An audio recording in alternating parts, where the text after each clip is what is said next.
ममता और ईडी के बीच इन दिनों जंग चल रही है। इस बीच बड़ी खबर यह है कि ममता के खिलाफ सुप्रीम कोर्ट में ईडी की अर्जी के बारे में आज तक को एक्सक्लूसिव जानकारी मिली है। ईडी ने अपनी अर्जी में CM Mamata Banerjee, DGP Rajeev Kumar, police commissioner Manoj Verma के खिलाफ सीबीआई जांच की मांग की है। ईडी का आरोप है कि उन्होंने 8 जनवरी के सर्च ऑपरेशन में इन सभी ने बाधा डाली, इनके खिलाफ एफआईआर दर्ज हो।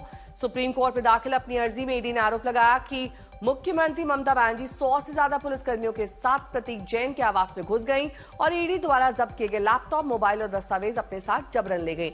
ईडी ने यह भी आरोप लगाया कि टीएमसी समर्थकों ने हाईकोर्ट की सुनवाई हाईजैक करने की कोशिश की है। ईडी ने आरोप लगाया कि हाईकोर्ट की सुनवाई से पहले व्हाट्सएप ग्रुप के जरिए टीएमसी समर्थकों को जुटाया गया। सृष्टि ओझा मेरे सहयोगी जुड़ गई हैं तमाम जानकारी के साथ। सृष्टि, जिन लोगों के नाम लिए गए हैं, कितनी संभावना है कि उनके खिलाफ एफआईआर दर्ज होगी अगर कोर्ट आदेश देता है?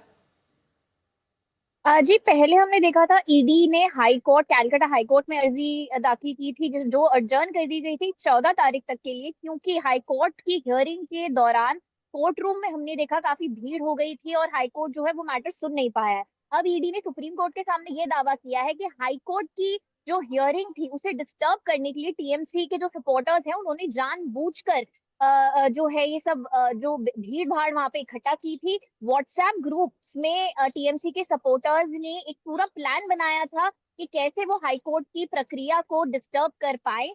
ईडी ने अब सुप्रीम कोर्ट से कहा है कि ममता बनर्जी और जो डीजीपी वहां के हैं और जो पुलिस कमिश्नर है उनके खिलाफ सीबीआई प्रोब और सीबीआई एफआईआर दर्ज करे और इस मामले में प्रोब करे किस तरीके से उन लोगों ने उस दिन ईडी की रेड जो आईपैक पे हुई थी उसे खराब करने की कोशिश करी थी और 100 से ज्यादा पुलिस कर्मियों के साथ जो चीफ मिनिस्टर हैं वो प्रतीक जैन के घर में घुसी और जो ईडी ने सीज किए थे लैपटॉप्स, मोबाइल वगैरह वो उन्होंने वहां से निकाल ली। ये ईडी का दावा है सुप्रीम कोर्ट के सामने। तो काफी बड़े एलिगेशन जो है ईडी ने लगाए हैं दोनों वेस्ट बंगाल पुलिस और जो चीफ मिनिस्टर है ममता बनर्जी उनके खिलाफ, ये कहते हुए कि जो कोल स्कैम में सर्चेज ईडी कर रहा था उस प्रक्रिया में एक बाधा बनने की कोशिश करी है सीएम और उनके पुलिस कर्मियों ने और इसी कारण उनके खिलाफ एफआईआर होनी चाहिए। ये मैटर अभी तक सुप्रीम कोर्ट के सामने लिस्ट नहीं हुआ है, लेकिन जब भी ये मैटर सुप्रीम कोर्ट सुनता है ये देखना जरूरी होगा कि क्या